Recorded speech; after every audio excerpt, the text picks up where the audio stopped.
Paris, printemps 2001. Une femme hurle dans un appartement cossu du 16e arrondissement. Un cri qui déchire le silence d'une nuit sans étoiles. Les voisins, tirés de leur sommeil, se figent, pétrifiés par ce son qui n'a rien d'humain. Ce n'est pas une dispute ordinaire. Pas une querelle de couple qui s'éteint avec le temps. Non. Ce cri porte en lui quelque chose de primal, de désespéré. Comme si l'âme de quelqu'un venait d'être arrachée. Quelques minutes plus tard, un homme sort précipitamment de l'immeuble, le visage masqué par une écharpe, ses mains tremblantes glissées dans les poches d'un manteau sombre. Derrière lui, il laisse une scène qui va hanter les enquêteurs et horrifier une ville entière. Une femme, autrefois rayonnante, défigurée par un acte d'une cruauté inconcevable, orchestrée non pas par un étranger mais par ceux qui partageaient en sa vie. Bienvenue dans une histoire qui vous plongera dans les abysses de la jalousie, de la trahison et des secrets qu'une façade parfaite peut dissimuler. Ce crime, survenu au cœur d'une des villes les plus romantiques du monde, n'est pas seulement une affaire de violence. Il révèle une vérité dérangeante sur ce qui se passe quand l'amour se transforme en obsession, quand la confiance devient un piège mortel. Dès les premières secondes, vous serez happé par un mystère qui soulève des questions glaçantes. Comment une vie apparemment idéale peut-elle basculer dans l'horreur en un instant? Qu'est-ce qui pousse un être humain à détruire ce qu'il prétend chérir? Et surtout, quel secret enfoui dans les replis d'un mariage en apparence heureux a conduit à un acte si irréparable? Cette histoire n'est pas pour les âmes sensibles. Elle vous entraînera dans un tunnel sombre, où chaque révélation vous rapprochera d'une vérité que vous souhaiterez peut-être ne jamais connaître.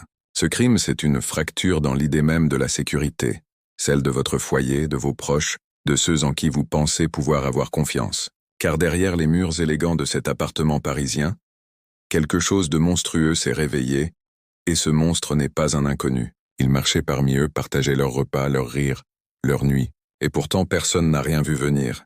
Prenez un moment pour réfléchir. Qu'est-ce qui rend un crime comme celui-ci si terrifiant? C'est qu'il pourrait arriver à n'importe qui, à vous, à moi, à ceux que nous aimons. Il nous rappelle que la frontière entre l'amour et la destruction est parfois si fine qu'elle en devient invisible, que la personne la plus proche de nous peut, sans crier gare, devenir un danger.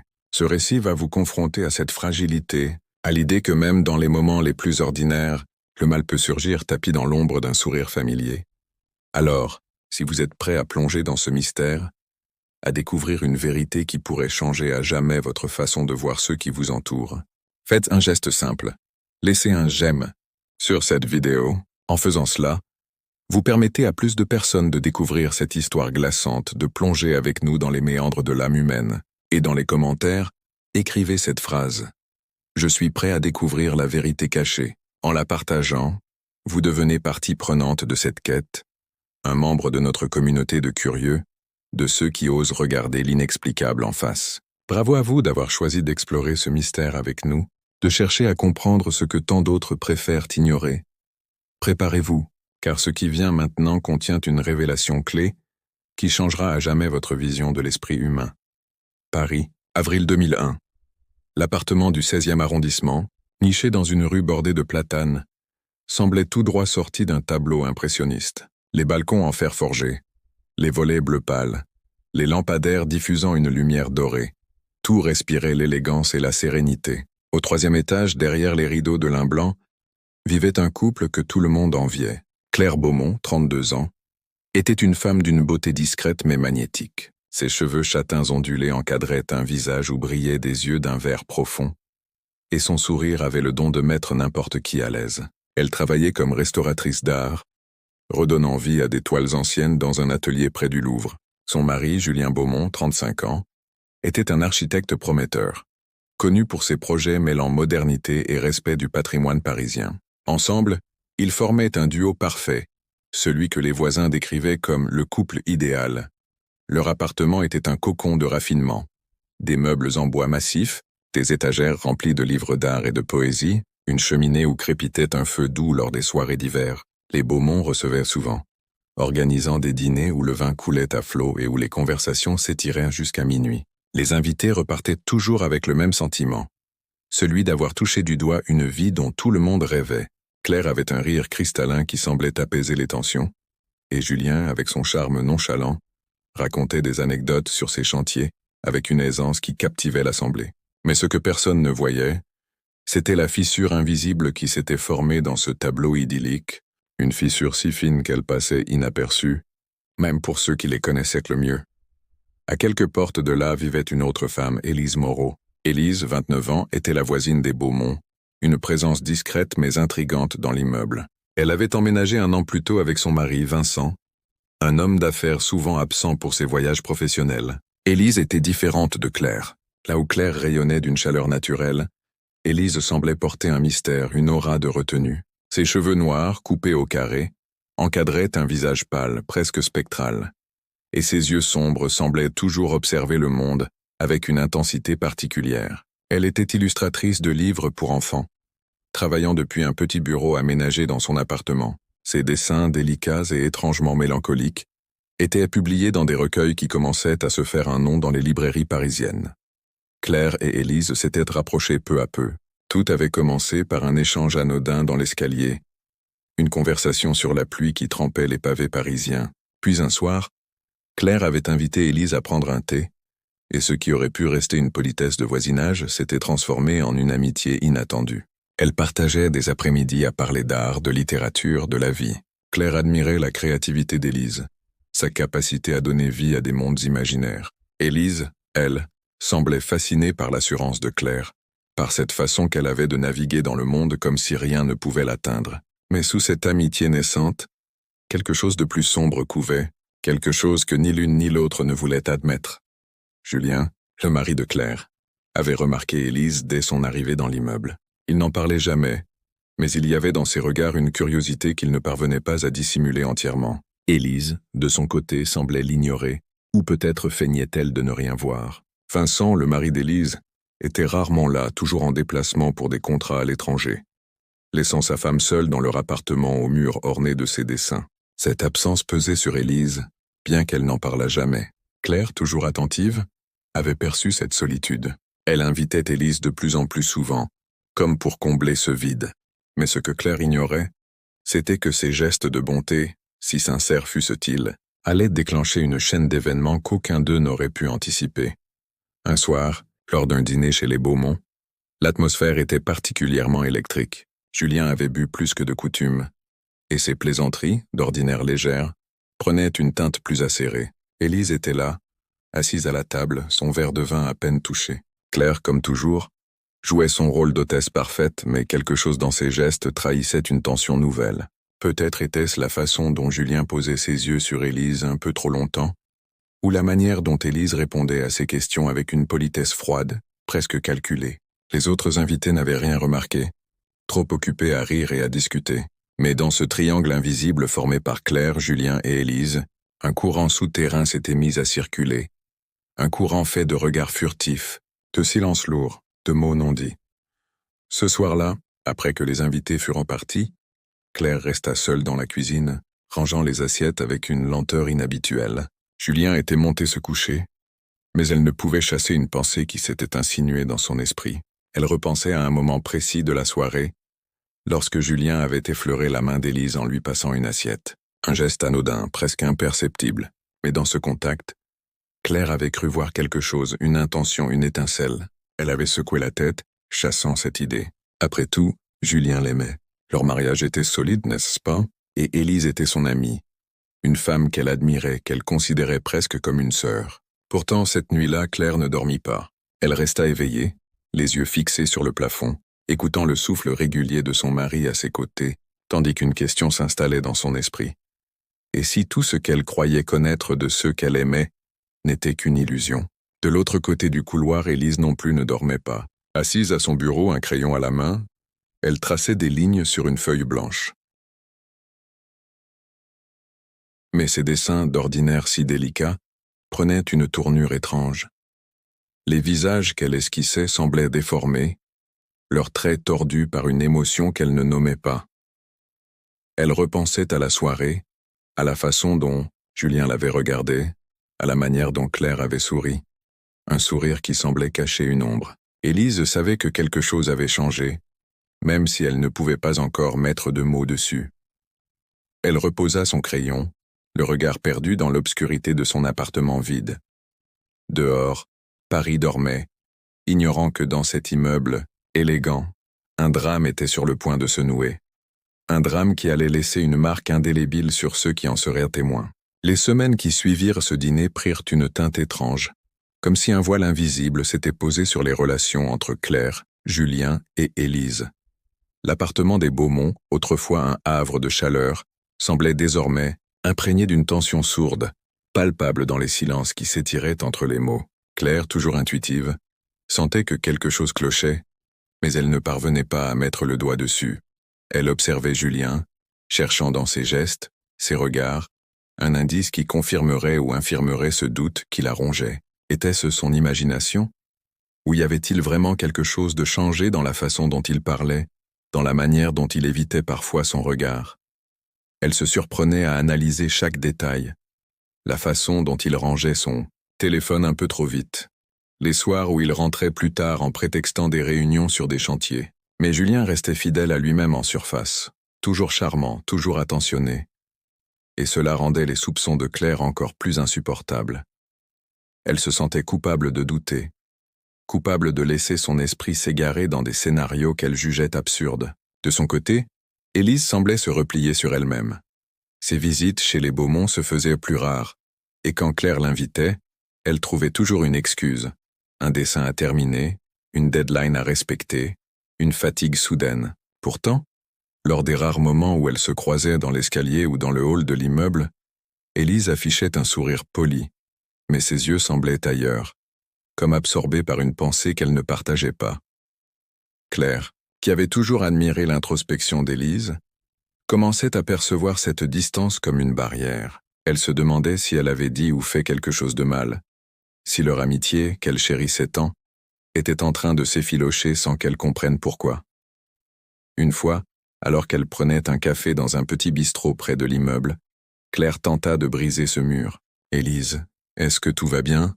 Tu sembles différente ces derniers temps. » Élise avait levé les yeux de sa tasse, son regard traversant Claire comme si elle voyait au-delà d'elle. « Tout va bien, Claire. Juste beaucoup de travail, » avait-elle répondu d'une voix si neutre qu'elle en était presque mécanique. Mais dans ce ton, Claire perçut une note de retenue, comme si Élise cachait quelque chose qu'elle n'osait pas révéler. Pendant ce temps, Julien naviguait dans sa routine avec une aisance qui contrastait avec l'atmosphère pesante de l'appartement. Il partait tôt le matin, ses dossiers sous le bras, et revenait le soir avec des histoires de clients exigeants ou de projets qui avançaient trop lentement. Mais il y avait des moments, fugaces mais troublants, où Claire le surprenait à fixer, un point dans le vide, comme s'il était perdu dans une pensée qu'il ne partageait pas. Une fois, alors qu'elle rangeait son manteau, elle trouva un reçu dans sa poche, un café pris dans un quartier où il n'avait aucune raison d'être. Lorsqu'elle lui demanda, avec une légèreté feinte, pourquoi il était allé si loin pour un simple café, Julien haussa les épaules. « Une réunion improvisée, rien d'important », répondit-il, mais son sourire était un peu trop rapide, un peu trop forcé. Claire n'insista pas, mais ce soir-là, elle sentit une boule se former dans sa poitrine, une boule faite de doute et d'une peur qu'elle ne voulait pas nommer. Ce que Claire ignorait, c'était que Julien et Élise s'étaient croisés seuls, par hasard quelques jours après le dîner. C'était un après-midi pluvieux, dans l'escalier de l'immeuble. Julien rentrait d'un rendez-vous, trempé par l'averse, et Élise descendait pour poster une lettre. Ils s'étaient arrêtés, échangeant quelques mots banals sur la météo, mais il y avait dans cet instant quelque chose de différent. Julien avait plaisanté sur la pluie qui gâchait ses chaussures en cuir, et Élise, pour la première fois, avait ri, un rire bref mais sincère. Ce moment si anodin en apparence avait marqué un tournant. Julien s'était surpris à penser à ce rire plus tard, à la façon dont les yeux d'Élise s'étaient illuminés l'espace d'une seconde. Élise, elle, avait ressenti une étrange chaleur en repensant à cette rencontre. Une sensation qu'elle avait immédiatement chassée de son esprit. Elle était mariée. Julien était marié. Et Claire était son amie. Mais les pensées, une fois semées, ont une manière insidieuse de prendre racine.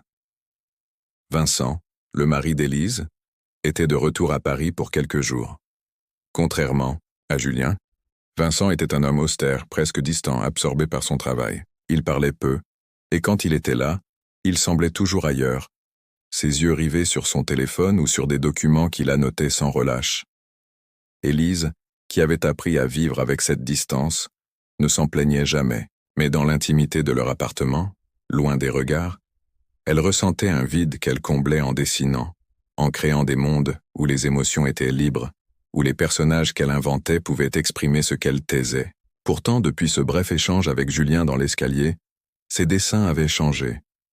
Les visages qu'elle traçait étaient plus sombres, leurs regards empreints d'une intensité presque accusatrice. Une nuit, alors que Vincent dormait, elle dessina une silhouette sans visage, debout dans une pièce vide, tenant un objet indistinct dans la main. Elle ne savait pas pourquoi ce dessin la troublait autant. Mais lorsqu'elle le rangea, elle ferma le carnet d'un geste brusque, comme pour enfermer quelque chose qu'elle ne voulait pas voir. Claire, de son côté, commençait à perdre le sommeil. Elle se réveillait en pleine nuit, le cœur battant, convaincue d'avoir entendu un bruit dans l'appartement. Parfois, c'était le craquement du parquet, parfois le murmure du vent contre les fenêtres. Mais chaque fois, elle se levait, vérifiait les pièces, et ne trouvait rien. Elle se demandait si c'était son imagination qui lui jouait des tours, ou si son esprit, rongé par le doute, cherchait des preuves là où il n'y en avait pas. Elle n'en parlait pas à Julien, de peur de passer pour paranoïaque. Mais, un soir, alors qu'elle feuilletait un carnet où elle notait ses idées pour ses restaurations d'art, elle trouva une esquisse qu'elle n'avait pas dessinée. Un simple trait, comme un éclair, barrant la page. Ce n'était pas son style, pas sa main. Elle referma le carnet, le souffle court, et se demanda si quelqu'un était entré chez eux. Ou pire, si quelqu'un, dans son propre foyer, cherchait à lui envoyer un message. Dans l'immeuble, les voisins commençaient à remarquer que quelque chose n'allait pas. Madame Lefebvre, la concierge, avait vu Julien sortir plus tôt que d'habitude, son visage fermé sans son habituel sourire. Elle avait aussi remarqué qu'Élise descendait rarement, préférant rester cloîtrée dans son appartement. Quant à Claire, elle semblait plus pâle, ses sourires moins fréquents. Les rumeurs, discrètes mais tenaces, commençaient à circuler. Les Beaumont ne reçoivent plus, c'est étrange, murmurait-on dans l'ascenseur. Et cette Élise, toujours seule, elle a l'air d'une âme en peine. Personne ne savait rien de précis, mais à Paris, les murs ont des oreilles, et les silences parlent plus fort que les mots. Ce que personne ne pouvait prévoir, c'était que cette tension, ce réseau de doutes et de non-dits, allait bientôt exploser. Un geste, un mot, un regard de trop suffirait à faire basculer ce fragile équilibre. Et lorsque cela arriverait, l'horreur qui en découlerait ne laisserait personne indemne. Dans l'ombre, quelque chose se préparait, une tempête silencieuse qui allait bientôt engloutir ce coin tranquille du 16e arrondissement, transformant une vie parfaite en un cauchemar dont on parlerait encore des années plus tard. Au fil des jours, la tension dans l'immeuble du 16e arrondissement devint presque tangible, comme un brouillard qui s'infiltrait par les fissures des portes et des fenêtres. Claire, qui avait toujours été une femme confiante, se surprenait désormais à hésiter avant d'ouvrir la porte de son appartement, comme si elle s'attendait à trouver quelque chose de changé, de déplacé. Ses journées à l'atelier, de restauration entourées de toiles anciennes et de pinceaux imprégnés d'odeurs de solvant, ne lui offraient plus le même refuge. Ses mains, d'ordinaire si précises, tremblaient légèrement lorsqu'elle retouchait un détail sur une peinture, et elle devait s'arrêter, fermer les yeux, pour chasser les images qui l'assaillaient, des regards échangés, des silences lourds, des ombres qui semblaient danser sur les murs de son foyer. Elle se demandait si elle devenait folle, si son esprit, nourri de trop de solitude ces derniers temps, inventait des scénarios pour combler un vide qu'elle n'avait pas vu venir. Un après-midi, alors que la pluie martelait les vitres de l'atelier, Claire décida de rentrer plus tôt. Elle prétexta une migraine, mais en réalité, elle voulait surprendre Julien, voir s'il était vraiment à son bureau comme il le prétendait. En chemin, elle s'arrêta dans une petite boulangerie, achetant des croissants encore chauds, un geste qu'elle espérait anodin mais qui trahissait son besoin de normalité. Lorsqu'elle arriva à l'immeuble, le hall était désert, Madame Lefebvre absente de son poste. Claire monta les escaliers, son cœur battant un peu plus fort à chaque marche. Elle tourna la clé dans la serrure avec une lenteur délibérée, espérant entendre un bruit qui la rassurerait. Mais l'appartement était silencieux, trop silencieux. Elle posa les croissants sur la table de la cuisine et appela doucement. « Julien ?» Pas de réponse. Elle traversa le salon notant que rien n'avait bougé, que tout était à sa place. Pourtant, une sensation persistait, comme si l'air portait encore l'écho d'une présence récente. C'est alors qu'elle remarqua la porte de la chambre entr'ouverte. Elle s'approcha, poussant le battant du bout des doigts. La pièce était vide, le lit impeccablement fait, mais sur la commode un objet attira son regard. Un petit carnet, celui qu'Élise utilisait pour ses esquisses rapides. Claire le reconnut immédiatement. Elle l'avait vu lors de leurs après-midi ensemble. Comment était-il arrivé là? Elle le prit, les mains tremblantes, et l'ouvrit. Les pages étaient remplies de dessins, des visages abstraits, des lignes entrelacées, mais l'un d'eux la frappa comme un coup de poignard. C'était un portrait sommaire mais reconnaissable. Julien avec son sourire en coin, ses yeux rendus avec une précision troublante. Sous le dessin, une note manuscrite. Dans l'ombre, il voit Claire. Claire referma le carnet d'un geste brusque, le cœur serré. Était-ce une coïncidence? Ou Élise avait-elle été ici, dans leur chambre, avec Julien? Les questions tourbillonnaient dans son esprit. Mélange de colère et de tristesse, comme un tourbillon qu'elle ne pouvait arrêter. De l'autre côté du couloir, Élise était assise à son bureau fixant une feuille blanche. Vincent était reparti en voyage, laissant derrière lui un appartement qui semblait plus vide que jamais. Elle repensait à cette rencontre fortuite avec Julien, quelques jours plus tôt. Ce n'était rien, se disait-elle, juste un échange poli. Mais pourquoi alors ce souvenir revenait-il sans cesse, comme une mélodie obsédante? Elle avait essayé de le chasser en dessinant, mais ses traits prenaient une tournure qu'elle ne contrôlait plus. Ce matin-là, elle avait réalisé qu'un de ses carnets manquait. Paniquée, elle avait fouillé partout, sans succès. Où l'avait-elle laissé? Chez Claire, peut-être lors de leur dernière rencontre? Ou pire, l'avait-elle égaré lors de ce bref moment avec Julien? L'idée la terrifiait. Si Claire le trouvait, que penserait-elle? Élise se leva, arpenta la pièce, ses pas étouffés par le tapis. Elle devait le récupérer. Mais comment sans éveiller les soupçons? Julien, quant à lui, était effectivement à son bureau, penché sur des plans architecturaux. Mais son esprit vagabondait. Il repensait à Élise, à son rire ce jour-là dans l'escalier, à la façon dont elle avait détourné le regard, comme si elle cachait quelque chose. Il n'avait rien fait de mal, se convainquait-il, juste une conversation innocente. Pourtant, il sentait que Claire le regardait différemment, que ses questions étaient plus insistantes. Hier soir, elle avait mentionné Élise d'un ton neutre, mais il avait perçu une pointe d'accusation. « Tu la trouves intéressante, n'est-ce pas ?»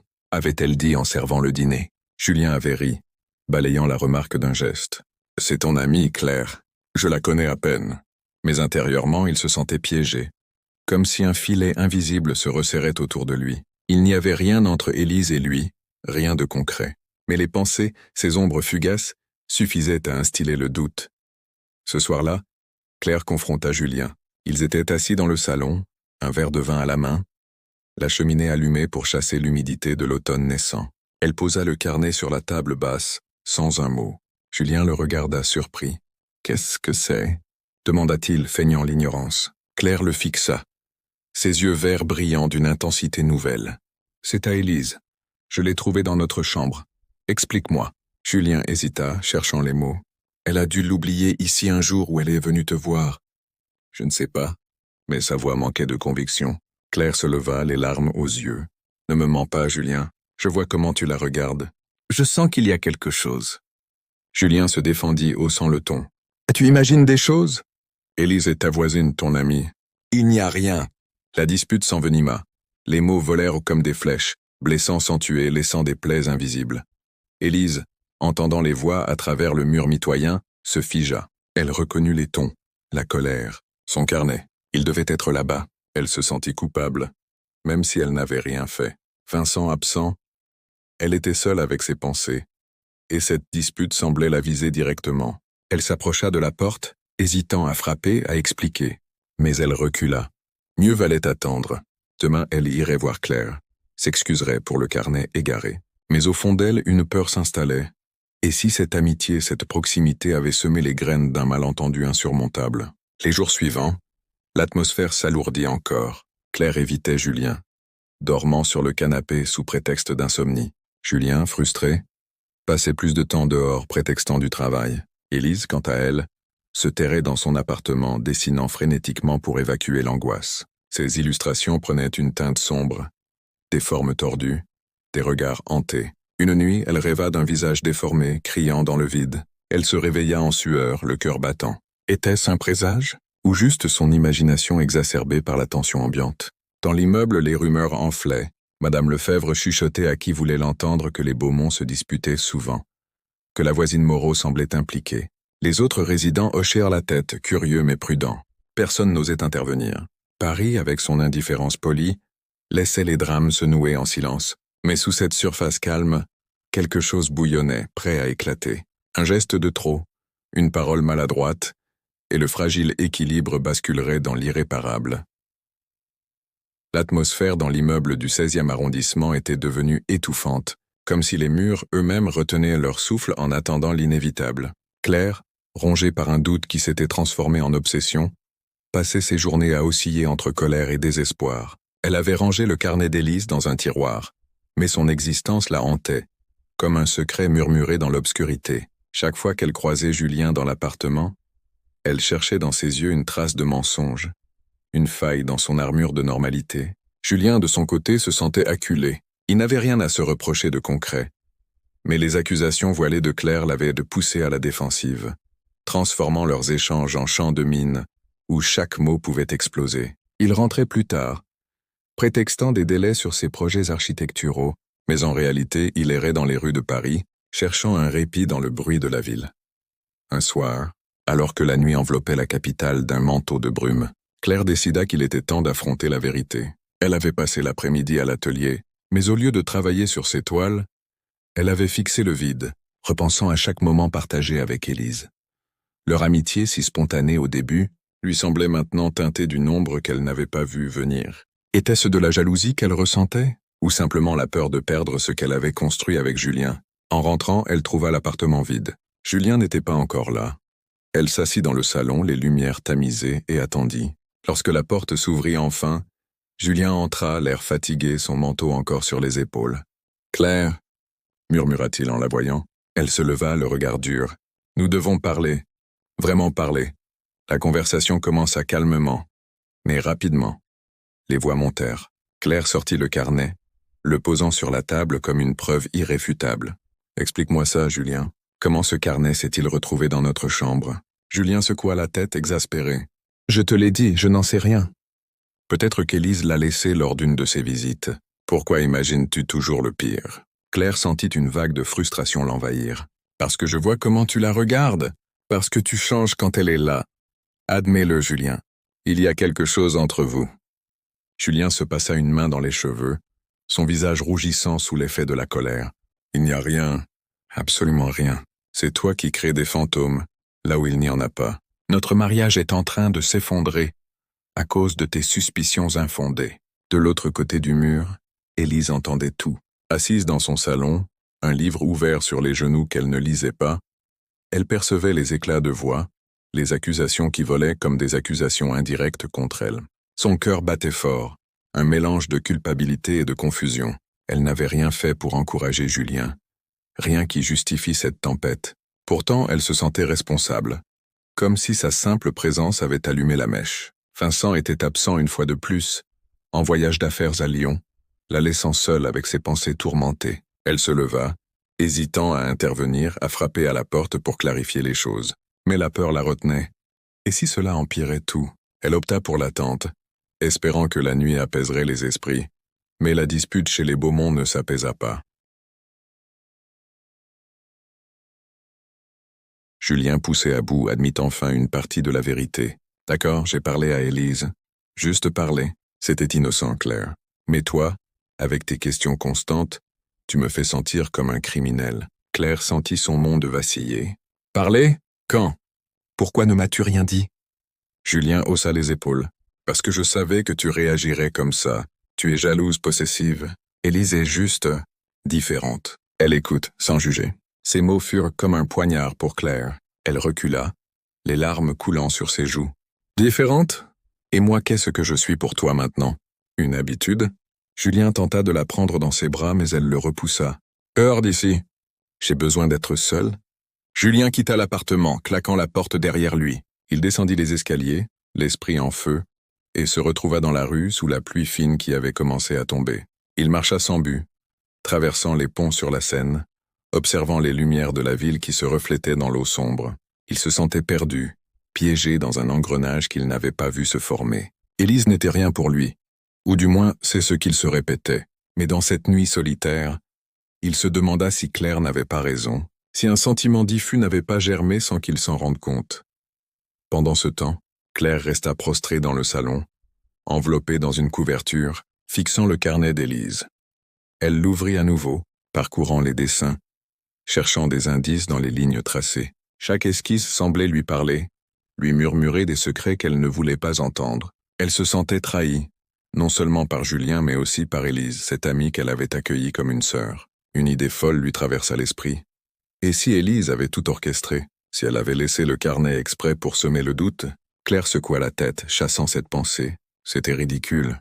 Pourtant, le doute persistait, comme une ombre qui s'allongeait. Le lendemain matin, Élise décida d'agir. Elle frappa à la porte des Beaumont, un bouquet de fleurs à la main, un geste de paix. Claire ouvrit, les yeux rougis par le manque de sommeil. « Élise » murmura-t-elle. Élise entra mal à l'aise. « J'ai entendu la dispute hier soir. Je suis désolée. Pour le carnet, je l'ai probablement oublié lors de ma dernière visite. » « Il n'y a rien entre Julien et moi, Claire. » « Rien du tout. » Claire l'observa, cherchant la sincérité dans ses yeux. « Vraiment? Alors pourquoi ce dessin de lui ?» Élise pâlit. « C'est juste une esquisse. J'en fais de tout le monde. Ça ne signifie rien. » Elles parlèrent longtemps, Claire versant ses doutes, Élise rassurant comme elle pouvait. À la fin, Claire sembla apaisée, du moins en surface. Elles se serrèrent dans les bras, promettant de laisser cela derrière elles. Mais Julien, rentrant ce midi-là, trouva la scène troublante. Voir Élise chez lui après la dispute raviva sa frustration. Il salua froidement, prétextant du travail pour s'isoler dans son bureau. Intérieurement, il bouillonnait. Claire l'avait accusé à tort et maintenant Élise était là, comme si de rien n'était. Il se sentait manipulé, coincé entre deux femmes qui, sans le vouloir, avaient transformé sa vie en chaos. Les jours suivants, une fragile trêve s'installa. Claire et Julien parlaient peu, mais les disputes avaient cessé. Élise reprenait ses visites, mais avec prudence. Pourtant, sous cette apparence de calme, la jalousie de Julien grandissait. Il observait Claire et Élise ensemble, se demandant si leur amitié n'était pas plus profonde qu'il ne le pensait. Une pensée insidieuse s'insinua. Et si Claire était celle qui cachait quelque chose? Si son accusation n'était qu'une projection de ses propres sentiments? Julien chassa cette idée, mais elle revenait, nuit après nuit, empoisonnant son sommeil. Dans l'immeuble, Madame Lefebvre notait tout. Elle voyait les allées et venues, les regards échangés. « Ça ne sent pas bon », murmurait-elle à un voisin. Les rumeurs enflaient, mais personne n'osait n'intervenir. Paris continuait son rythme, indifférente aux drames intimes. Mais l'inévitable approchait, une confrontation qui allait tout changer, laissant une marque indélébile sur ses vies entrelacées. La trêve fragile qui s'était installée chez les Beaumont ressemblait à une fine couche de glace sur un lac profond, prête à se briser au moindre faux pas. Claire et Julien naviguaient dans leur quotidien avec une prudence exagérée, évitant les sujets qui pourraient raviver les flammes de la dispute. Les repas se déroulaient en silence, ponctués seulement par le cliquetis des couverts, et les soirées s'étiraient devant la télévision, où les images défilaient, sans que ni l'un ni l'autre ne les regarde vraiment. Claire, encore ébranlée par les révélations, tentait de reconstruire la confiance, se convainquant que ses doutes n'étaient que des ombres passagères. Elle passait plus de temps avec Élise comme pour tester les eaux, pour s'assurer que leur amitié pouvait survivre à cette tempête. Élise, de son côté, acceptait ses invitations avec une gratitude muette, heureuse de retrouver un semblant de normalité dans ces moments partagés. Mais Julien observait tout cela avec un œil de plus en plus sombre. Ce qui avait commencé comme une frustration diffuse se transformait lentement en une jalousie corrosive, une émotion qu'il n'avait jamais connue auparavant, avec une telle intensité. Il voyait Claire et Élise rire ensemble dans le salon, échanger des confidences sur l'art ou la vie parisienne, et une pensée insidieuse s'insinuait dans son esprit. Et si leur lien était plus profond qu'une simple amitié? Si Claire, en accusant Julien d'un intérêt pour Élise, projetait en réalité ses propres sentiments? Ses idées, absurdes au départ, prenaient racine dans les silences de la nuit, quand il restait éveillé, fixant le plafond, écoutant la respiration régulière de Claire à ses côtés. Il se surprenait à analyser chaque geste, chaque regard échangé entre les deux femmes. Une fois, il rentra plus tôt et les trouva assises sur le balcon, un verre de vin à la main, leurs têtes penchées l'une vers l'autre dans une intimité qui lui sembla suspecte. Il salua d'un ton neutre, mais intérieurement une rage sourde bouillonnait. Élise, inconsciente du tourment de Julien, continuait à naviguer dans sa propre solitude. Vincent était rentré de son voyage, mais sa présence était comme un fantôme, distant, absorbé par ses appels téléphoniques et ses dossiers. Il remarquait à peine les changements chez sa femme. Les cernes sous ses yeux, la façon dont elle dessinait avec une frénésie nouvelle. Élise, pour échapper à cette indifférence, se réfugiait chez Claire, trouvant dans leur amitié un ancrage qui manquait dans son mariage. Elle parlait peu de Vincent, mais quand elle le faisait, c'était avec une résignation qui touchait Claire. « Il est toujours si occupé », disait-elle en haussant les épaules. Claire, compatissante, posait une main sur son bras. « Tu mérites mieux, Élise. Quelqu'un qui te voit vraiment. » Ces mots, innocents, résonnaient dans l'esprit de Julien quand il les surprenait. Il les interprétait comme des indices, des preuves d'une affection qui dépassait l'amitié. Un après-midi, Julien décida de suivre Élise. Il prétexta une pause dans son travail et la vit sortir de l'immeuble, un sac en bandoulière. Il la fila discrètement, traversant les rues animées du quartier, se cachant derrière les passants. Élise s'arrêta dans une petite galerie d'art, où elle admira des toiles abstraites, son visage illuminé par une curiosité qu'il ne lui avait jamais vue. Puis elle entra dans un café, s'assit à une table isolée et sortit son carnet pour dessiner. Julien, de l'autre côté de la rue, l'observa pendant 1 heure, notant chaque détail, la façon dont elle mordillait son crayon, dont ses yeux se perdaient dans le vague. Il se sentait ridicule, mais en même temps justifié. Rentré chez lui, il fouilla discrètement dans les affaires de Claire, cherchant d'autres indices. Il trouva une lettre qu'Élise avait écrite à Claire, une note amicale sur un livre qu'elles avaient discuté. Mais dans les mots chaleureux, Julien lut une intimité qu'il jugea excessive. « Ma chère Claire, tes insights m'inspirent chaque jour. » Il froissa le papier, le cœur serré par une jalousie qui le consumait. Vincent, de son côté, commençait à percevoir la tension ambiante. Il avait surpris une conversation entre Élise et Claire au téléphone, des rires étouffés qui l'avaient intrigué. « Qui était-ce » avait-il demandé d'un ton neutre. Élise avait répondu « Juste Claire, la voisine ». Vincent n'insista pas, mais une graine de doute s'était plantée. Il était un homme pragmatique, habitué aux négociations d'affaires, mais les émotions étaient un terrain glissant pour lui. Il observa Élise plus attentivement, notant ses absences fréquentes, ses retours avec un sourire qu'il ne lui connaissait plus. Une soir, alors qu'elle rentrait d'une visite chez les Beaumont, il l'interrogea. « Tu passes beaucoup de temps là-bas. Qu'est-ce qui se passe ?» Élise, surprise, balbutia une explication. « C'est juste de l'amitié, Vincent. Claire est comme une sœur pour moi. » Vincent hocha la tête, mais ses yeux trahissaient une suspicion naissante. Il se demanda si cette amitié n'était pas un écran pour quelque chose d'autre. Claire, sentant la distance grandir avec Julien, tenta de raviver leur relation. Elle organisa un dîner intime, juste eux deux avec des bougies et leur vin préféré, mais la soirée tourna court. Julien, obsédé par ses pensées, posa des questions indirectes. Élise vient souvent ces jours-ci. « Vous parlez de quoi exactement ?» Claire, agacée, répondit. « De tout et de rien. » Pourquoi cette interrogation? Julien explosa. « Parce que je vois comment vous êtes ensemble, c'est plus qu'une amitié, n'est-ce pas ?» Claire, stupéfaite, recula. « Tu es fou, Julien. Élise est une amie, rien de plus. C'est toi qui as commencé tout ça avec tes regards envers elle. » La dispute reprit de plus belle, les accusations fusant comme des éclats de verre. Julien quitta la table, se réfugiant dans son bureau où il resta des heures, ruminant sa colère. Élise, entendant à nouveau les voix élevées à travers le mur, se sentit coupable. Elle confia ses inquiétudes à Vincent, qui écouta en silence. « Peut-être qu'on devrait déménager » suggéra-t-il. Élise secoua la tête. « Non, ce n'est pas si simple. Claire a besoin de moi. » Vincent fronça les sourcils. « Besoin de toi ?» Pourquoi? Élise hésita, puis raconta brièvement les tensions chez les Beaumont. Vincent, pragmatique, conseilla la distance, mais Élise ne pouvait s'y résoudre. Elle se sentait liée à Claire par un fil invisible, un lien forgé dans la solitude partagée. Les jours suivants, Julien devint plus isolé. Il travaillait tard, évitait les interactions, mais sa jalousie grandissait, nourrie par des scénarios imaginaires. Une nuit, il rêva que Claire et Élise partaient ensemble, le laissant seul dans l'appartement vide. Il se réveilla en sueur, le cœur battant. Ce rêve le hanta, renforçant sa conviction que quelque chose se tramait. Il commença à planifier, vaguement au début, comment confronter cette vérité qu'il croyait détenir. Il acheta un petit enregistreur, le cacha dans le salon, espérant capturer une conversation révélatrice. Claire, de son côté, confia ses tourments à Élise lors d'une promenade au parc. Julien change. Il est paranoïaque. Élise écouta compatissante.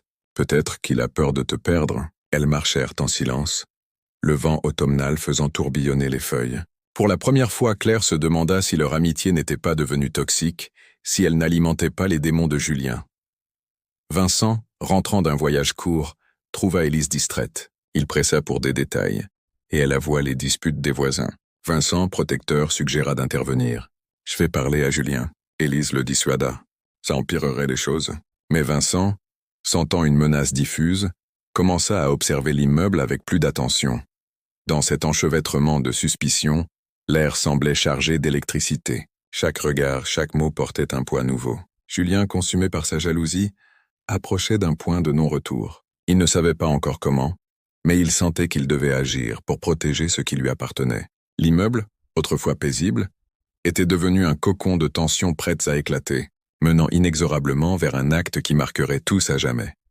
L'engrenage de la jalousie, une fois enclenché, semblait tourner de plus en plus vite, emportant avec lui les vestiges de rationalité qui subsistaient encore dans l'esprit de Julien.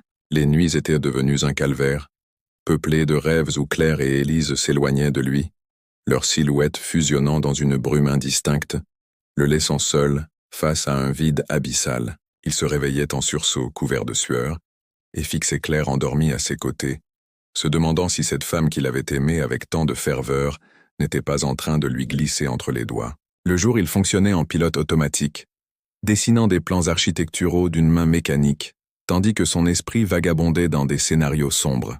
L'enregistreur qu'il avait caché dans le salon n'avait capturé que des conversations anodines, des rires partagés sur un film vu ensemble, des discussions sur des expositions à venir. Mais même ces banalités alimentaient son paranoïa. Il y percevait des sous-entendus, des codes secrets qu'il était seul à décrypter. Claire, de son côté, sentait le gouffre se creuser entre eux. Elle avait tenté de reconstruire des ponts, proposant des sorties au théâtre ou des promenades le long de la Seine. Mais Julien déclinait poliment, prétextant la fatigue ou le travail. Elle confiait ses inquiétudes à Élise lors de leur rencontre, qui se faisait maintenant plus fréquente, comme un refuge dans la tempête. « Il est distant, presque absent », murmurait Claire un après-midi, alors qu'elles étaient assises dans un café du quartier, observant les passants pressés sous un ciel gris. Élise posait une main réconfortante sur la sienne. « Donne-lui du temps.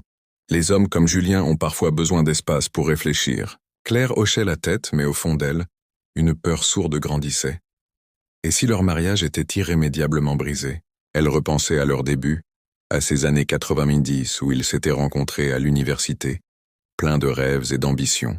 Comment en était-il arrivé là, piégé dans un labyrinthe de suspicions? Vincent, quant à lui, observait l'évolution de la situation avec une méfiance croissante. Il avait toujours été un homme rationnel, focalisé sur sa carrière, mais la fréquence des visites d'Élise chez les Beaumont l'intriguait. Une soir, après un dîner silencieux, il aborda le sujet. « Tu passes beaucoup de temps avec Claire. Est-ce que tout va bien chez eux ?» Élise, surprise par la question, répondit évasivement. « Ils traversent une passe difficile, mais ça s'arrangera. » Vincent insista. « Et Julien? Il ne voit pas d'un mauvais œil cette proximité ?» Élise secoua la tête. Non, pourquoi? Mais Vincent, avec son instinct aiguisé par des années de négociations, sentait qu'il y avait plus. Il commença à poser des questions discrètes aux voisins, apprenant par Madame Lefebvre que les disputes chez les Beaumont étaient devenues monnaie courante. Cela ne fit qu'attiser sa curiosité, et une graine de jalousie commença à germer en lui aussi, bien qu'il la réprime avec force. Julien, ignorant les tourments de Vincent, poursuivait sa descente dans l'obsession. Un jour, il décida de confronter Élise directement.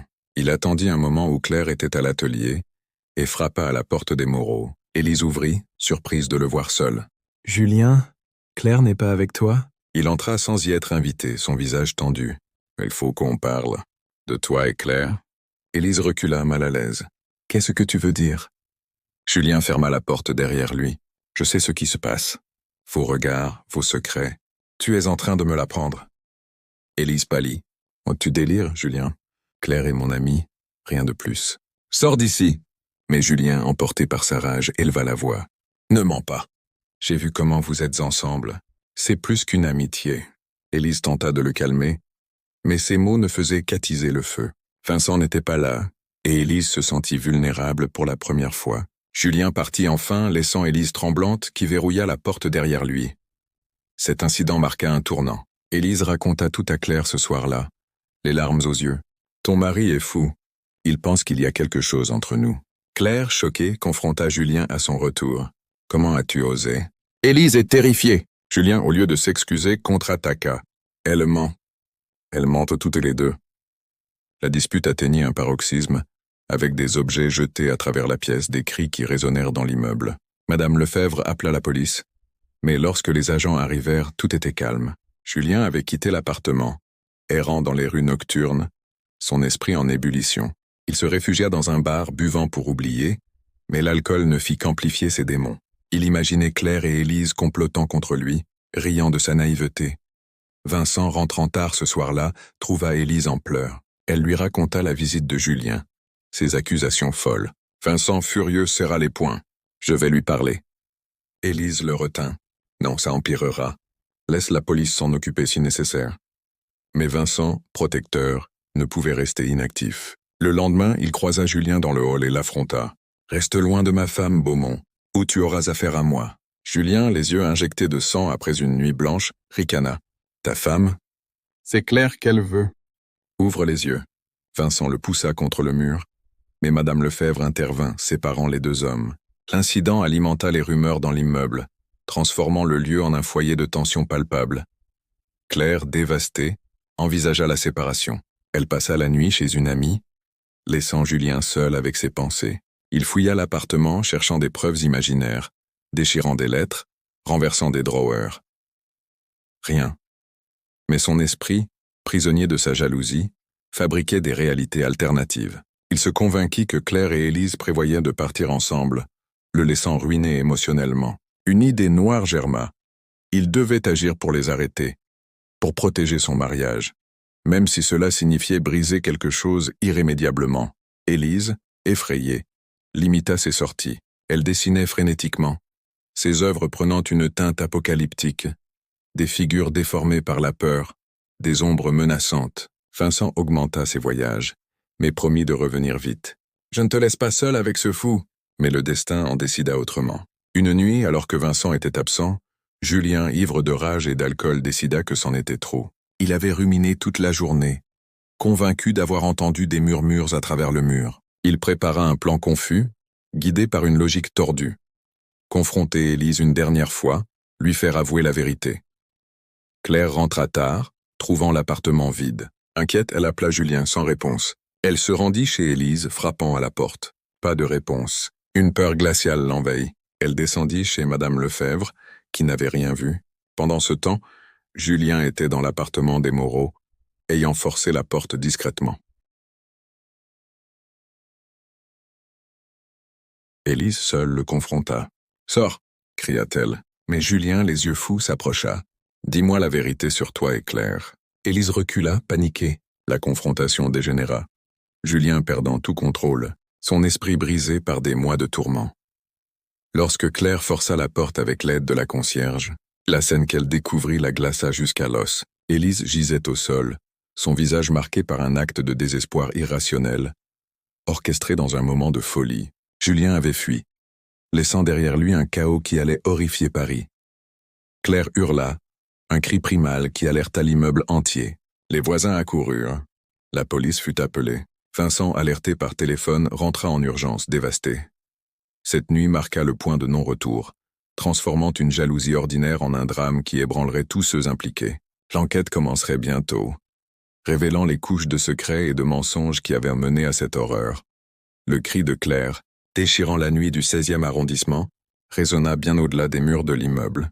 Il était presque 2 heures du matin, et les voisins, tirés de leur sommeil, se pressaient dans le couloir, leur visage marqué par une peur diffuse.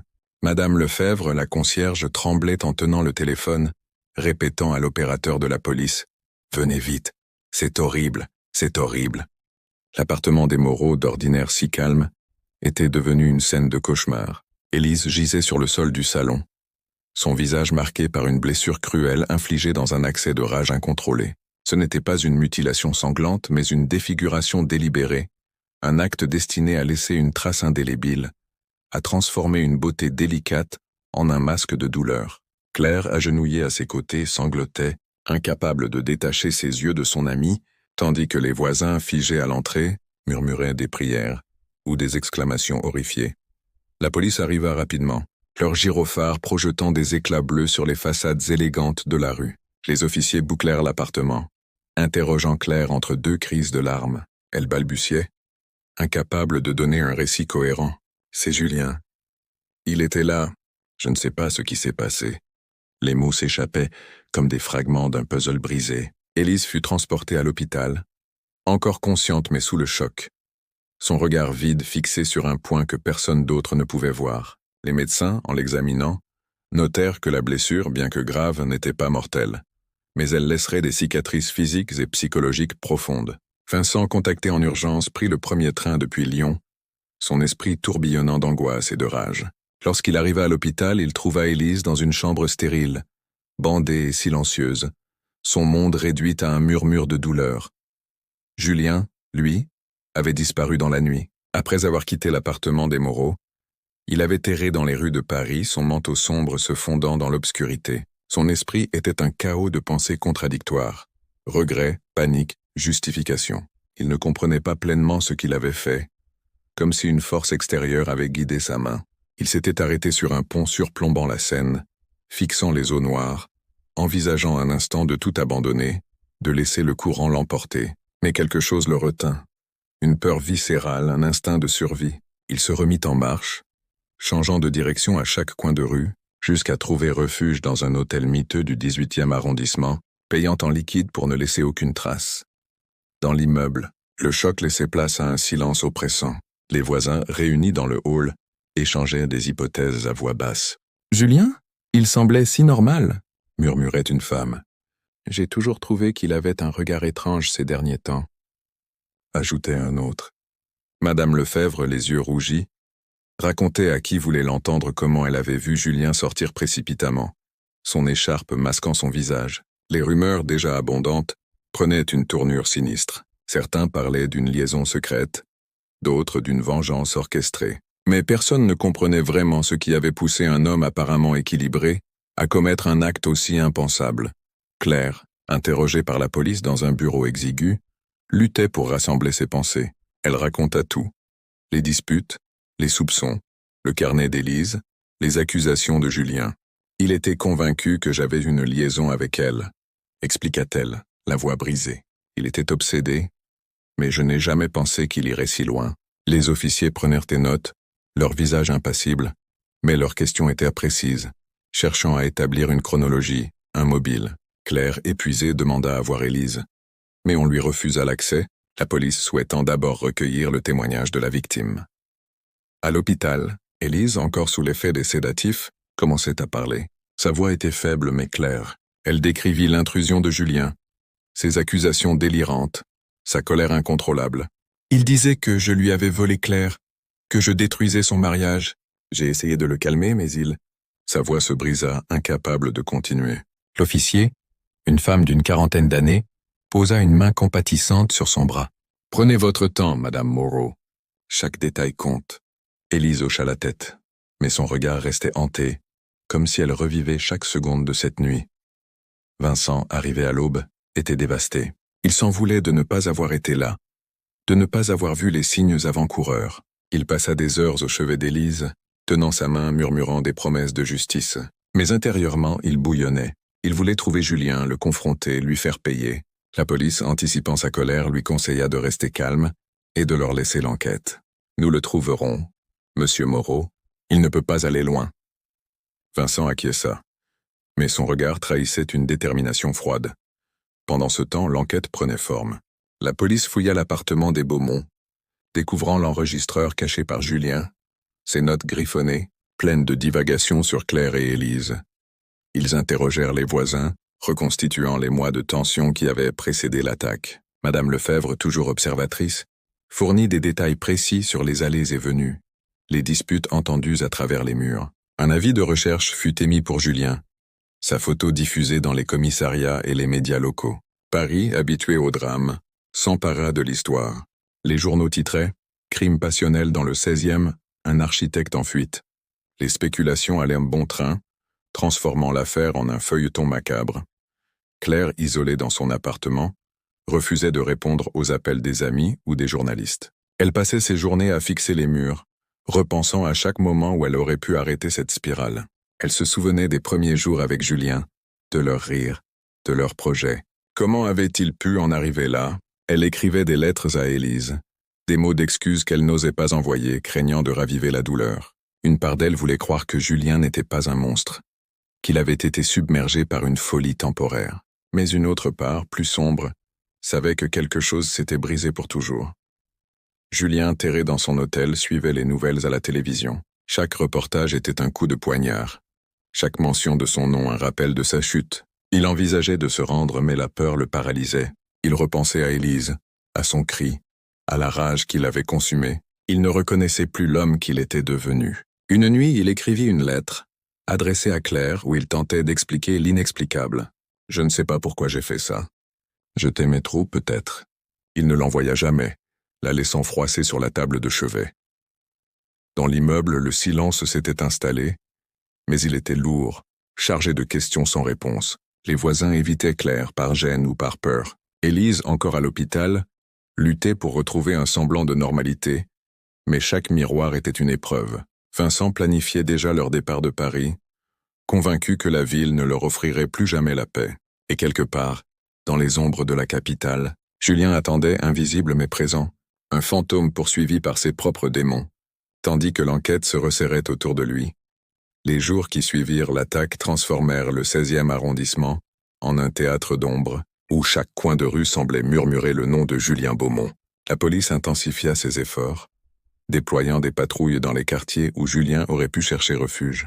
Les journaux parisiens, avides de détails, publiaient des articles à sensation, décrivant l'architecte en fuite comme un homme rongé par une jalousie maladive. Les photos de lui, tirées de son profil professionnel, montraient un visage souriant, presque angélique, en contraste saisissant avec l'acte qu'il était accusé d'avoir commis. Les habitants de l'immeuble, autrefois si discrets, devenaient des acteurs involontaires dans ce drame, interrogés à répétition par des officiers ou des journalistes curieux. Le calme bourgeois du quartier était brisé, remplacé par une tension palpable, comme si l'air lui-même portait le poids de l'horreur. Claire vivait recluse dans son appartement, les rideaux tirés pour échapper aux regards indiscrets. Elle ne dormait presque plus, hantée par le souvenir du cri d'Élise et par l'image de Julien, cet homme qu'elle pensait connaître, devenu un étranger en une nuit. Elle passait ses journées à répondre aux questions des enquêteurs, qui revenaient sans cesse avec de nouveaux éléments. Ils avaient trouvé l'enregistreur de Julien, ses notes paranoïaques, et même un ticket de métro datant de la nuit du crime, retrouvé dans une poubelle près de l'immeuble. Chaque découverte était un coup porté à Claire, un rappel de la profondeur de la trahison. Elle se demandait comment elle avait pu être si aveugle, comment elle avait manqué les signes de la descente de Julien dans la folie. Une fois, en fouillant dans un tiroir, elle tomba sur une vieille photo d'eux deux, prise lors d'un voyage à Florence en 1998. Il riait, enlacé devant la cathédrale Santa Maria del Fiore. Elle pleura en silence, déchirant la photo en deux, incapable de supporter ce souvenir d'un bonheur perdu. À l'hôpital, Élise luttait pour reprendre pied. Les bandages, sur son visage, étaient un rappel constant de l'attaque. Mais les blessures les plus profondes étaient invisibles. Elle refusait les miroirs, terrifiée par ce qu'elle pourrait voir. Les médecins étaient optimistes, affirmant que les cicatrices s'estomperaient avec le temps, mais Élise savait que certaines marques ne disparaîtraient jamais. Vincent, toujours à ses côtés, oscillait entre tendresse et colère. Il voulait justice, mais plus encore. Il voulait comprendre. Pourquoi Julien? Pourquoi Élise? Il passait des heures à discuter avec les enquêteurs, leur fournissant des détails sur les interactions passées, sur les tensions qu'il avait perçues. Une fois, il confia à Élise. « J'aurais dû être là. J'aurais dû le voir venir. » Élise, épuisée, secouait la tête. Personne n'aurait pu prévoir ça, Vincent. Personne. La police, guidée par un inspecteur expérimenté nommé Laurent Dubois, suivait chaque piste avec une précision méthodique. Dubois, un homme d'une 50aine d'années au regard fatigué mais perçant, avait vu trop de drames pour s'étonner, mais cette affaire le troublait. La jalousie, il le savait, pouvait transformer les âmes les plus ordinaires en monstres, mais l'intensité de l'acte de Julien le laissait perplexe. Ils fouillèrent les hôtels, les gares, les bars où Julien aurait pu se cacher. Un serveur dans un café du 18e arrondissement reconnut sa photo, affirmant l'avoir vu commander un whisky 2 nuits plus tôt, l'air hagard. Une caméra de surveillance près de la gare du Nord captura une silhouette correspondant à sa description. Mais la piste s'arrêta là. Julien semblait s'être volatilisé, un fantôme dans la ville lumière. Dans son refuge, un hôtel délabré aux murs tachés d'humidité, Julien vivait comme un animal traqué. Il avait rasé sa barbe, changé de vêtements, mais ses yeux trahissaient une panique constante. Il évitait les fenêtres, craignant d'être repéré. Les bruits de la rue, klaxons, voix, sirènes, le faisaient sursauter. Il passait ses journées à écrire dans un carnet bon marché, des pages remplies de justifications décousues. Je voulais protéger notre amour. Claire ne comprenait pas. Élise était un poison. Mais même lui ne croyait plus à ses mots. La réalité de son acte le rattrapait, le submergeant de honte et de peur. Il envisageait de fuir à l'étranger, peut-être en Italie, où il avait des contacts professionnels. Mais il n'avait ni passeport ni argent suffisant, et chaque pas hors de l'hôtel semblait un risque insurmontable. Dans l'immeuble, les voisins s'étaient divisés. Certains compatissaient avec Claire, lui apportant des plats ou des mots gentils, tandis que d'autres l'évitaient comme si elle portait une part de responsabilité. Madame Lefebvre, fidèle à son rôle de mémoire collective, racontait à qui voulait l'entendre les détails qu'elle avait glanés, les disputes, les regards, les silences. Elle parlait de Julien comme d'un homme possédé, et d'Élise, comme d'une victime innocente prise dans un drame qu'elle n'avait pas provoqué. Mais certains chuchotaient que l'amitié entre Claire et Élise avait peut-être été trop ambiguë, alimentant les délires de Julien. Ces rumeurs, bien que sans fondement, ajoutaient une couche de malaise à l'atmosphère déjà lourde. Vincent, poussé par une rage contenue, commença à mener sa propre enquête. Il contacta des collègues à Paris, demandant s'ils avaient vu Julien ou entendu parler de lui. Il fouilla les réseaux sociaux naissants de l'époque, cherchant des indices sur les anciens amis de Julien. Une nuit, il trouva un message sur un forum d'architecture posté par un compte anonyme mais signé d'un pseudonyme que Julien utilisait parfois. Le message parlait d'un projet abandonné, mais donnait une adresse vague dans le 11e arrondissement. Vincent passa l'information à la police, qui perquisitionna l'endroit sans succès. Mais cette découverte renforça la détermination de Vincent. Julien ne lui échapperait pas. Claire, quant à elle, reçut une lettre anonyme, glissée sous sa porte. Quelques mots griffonnés à la hâte. « Je ne voulais pas ça. Pardonne-moi. » Elle reconnut l'écriture de Julien, et son cœur se serra. Elle la remit à la police, qui analysa l'enveloppe pour des empreintes. Ce fut une percée. Les empreintes correspondaient à celles de Julien, et l'enveloppe portait un cachet d'un bureau de poste du 18e arrondissement. Dubois resserra le filet, concentrant les recherches dans ce quartier.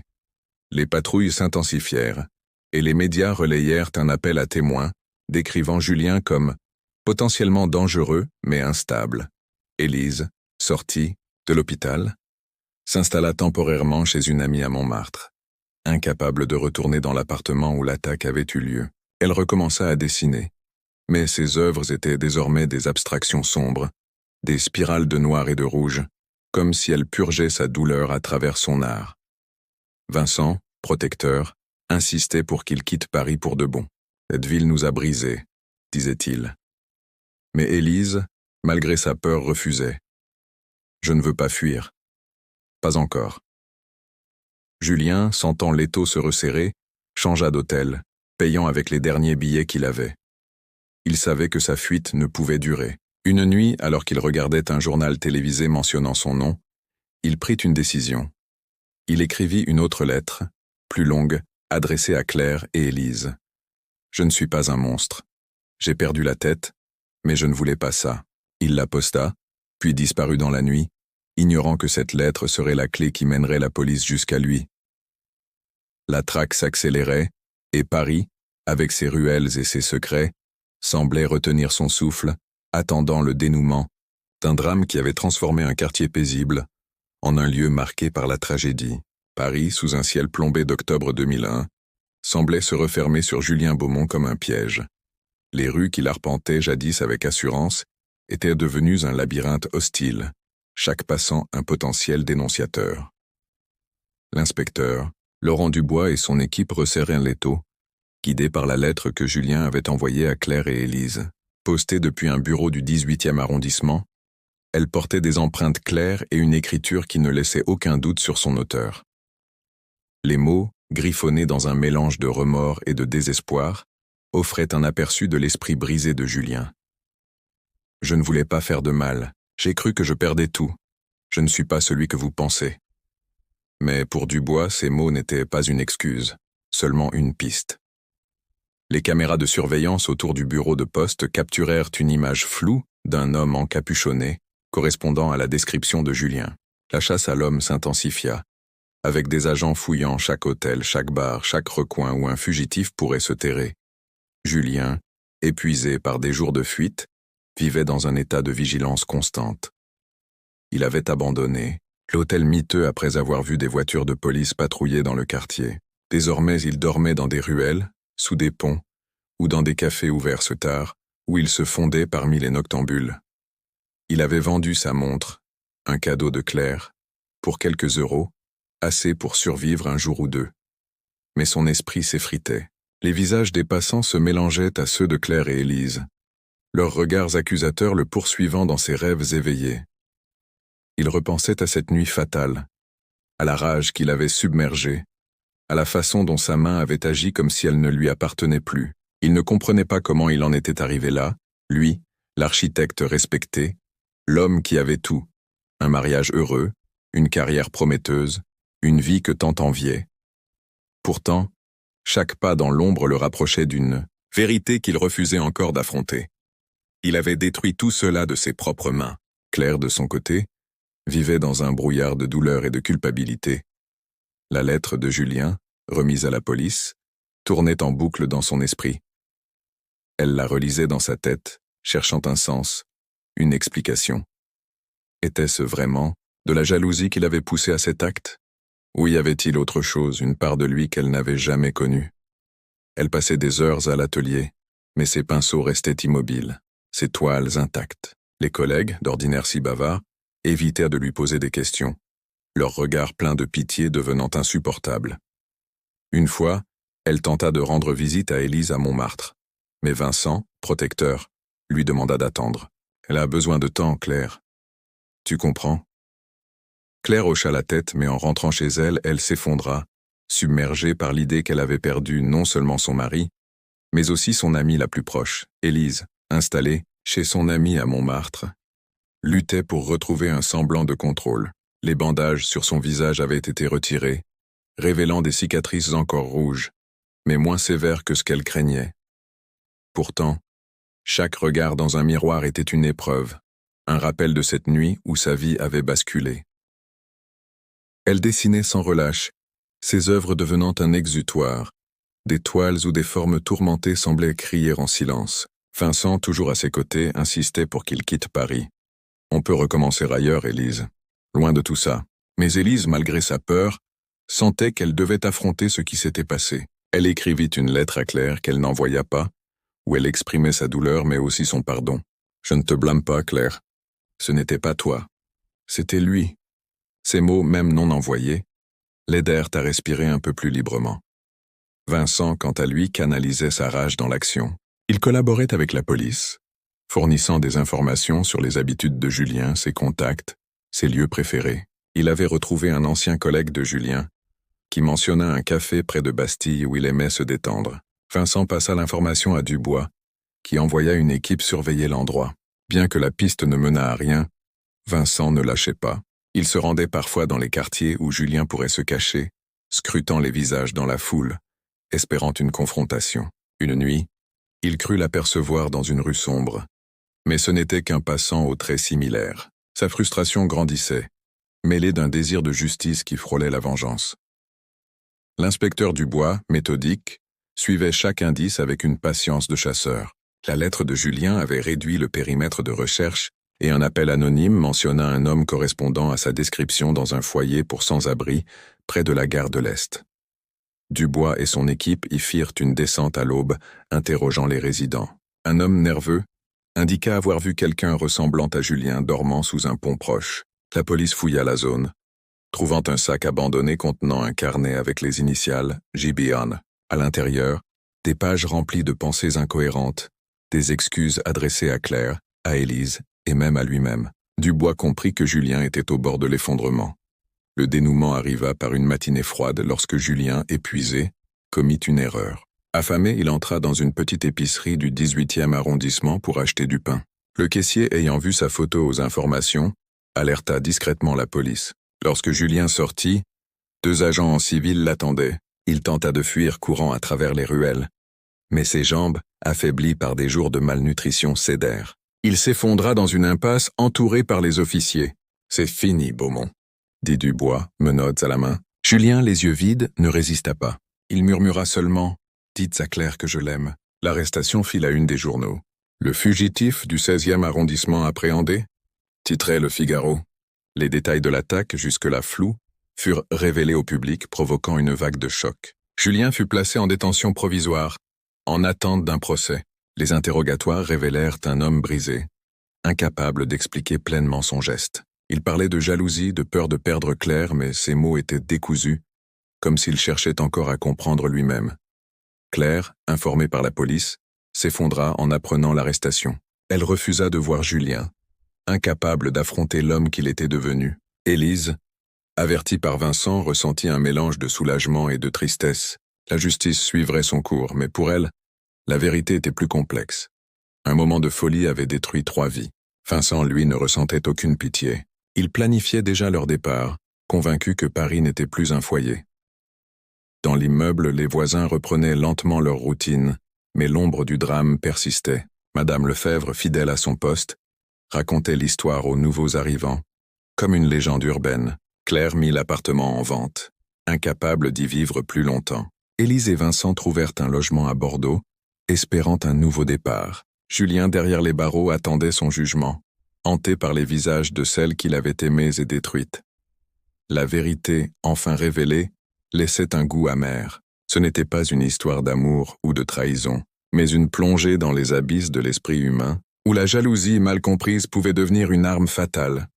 Paris, automne 2001. Les feuilles mortes s'amoncelaient sur les trottoirs du 16e arrondissement, emportées par un vent froid qui semblait vouloir effacer les traces d'un drame qui avait ébranlé une ville entière.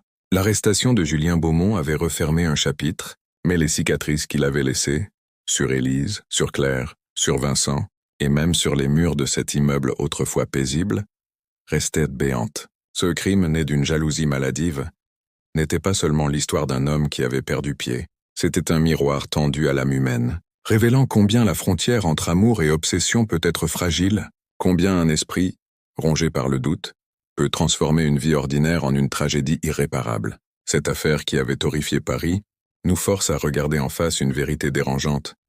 Le monstre qui sommeille en chacun de nous n'est jamais bien loin, tapi dans l'ombre de nos peurs les plus intimes. Élise, désormais à Bordeaux, apprenait à vivre avec ses cicatrices, physiques et émotionnelles. Ses dessins, autrefois empreints de mélancolie, portèrent maintenant une lueur d'espoir, comme si elle cherchait à reconstruire un monde où la beauté pouvait encore exister. Vincent, à ses côtés, avait juré de la protéger.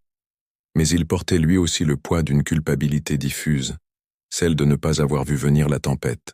Claire, restée à Paris le temps de vendre l'appartement, errait dans une ville qui lui semblait étrangère. Elle avait rangé les souvenirs de Julien dans une boîte, incapable de les détruire mais refusant de les affronter. Chaque pas dans les rues, chaque regard croisé lui rappelait que la confiance, une fois brisée, ne se répare jamais tout à fait. Julien, derrière les barreaux, attendait son procès, son esprit oscillant entre remords et déni. Il écrivait des lettres qu'il n'envoyait jamais, des mots adressés à un passé qu'il ne pouvait plus atteindre. Et dans l'immeuble, Madame Lefebvre continuait de veiller, son carnet de notes désormais rempli d'une histoire qu'elle raconterait encore des années plus tard, comme un avertissement. Cette histoire, si elle nous glace, nous enseigne aussi quelque chose d'essentiel. Elle nous rappelle que l'esprit humain, dans toute sa complexité, peut être à la fois une source de lumière et un abîme insondable. La jalousie de Julien n'était pas seulement une aberration, Elle était le fruit d'une peur universelle, celle de perdre ce que l'on chérit le plus. Mais ce qui rend ce crime si troublant, c'est qu'il aurait pu être évité. Si Julien avait parlé, si Claire avait écouté, si Élise avait perçu les signaux, peut-être cette nuit fatale n'aurait-elle jamais eu lieu. Pourtant, dans le silence des non-dits, dans les ombres des malentendus, un drame s'est noué, laissant derrière lui des vies brisées et une question lancinante. Combien de fois avons-nous frôlé, sans le savoir, un point de non-retour dans nos propres relations? Vous qui avez suivi ce récit jusqu'au bout, vous faites partie d'un cercle restreint, celui de ceux qui osent plonger dans les méandres de l'âme humaine, là où la vérité est souvent plus sombre que ce que l'on veut bien admettre. Bravo à vous d'avoir eu le courage de traverser ce tunnel, d'affronter une histoire qui, bien que terrifiante, nous pousse à réfléchir sur nos propres fragilités.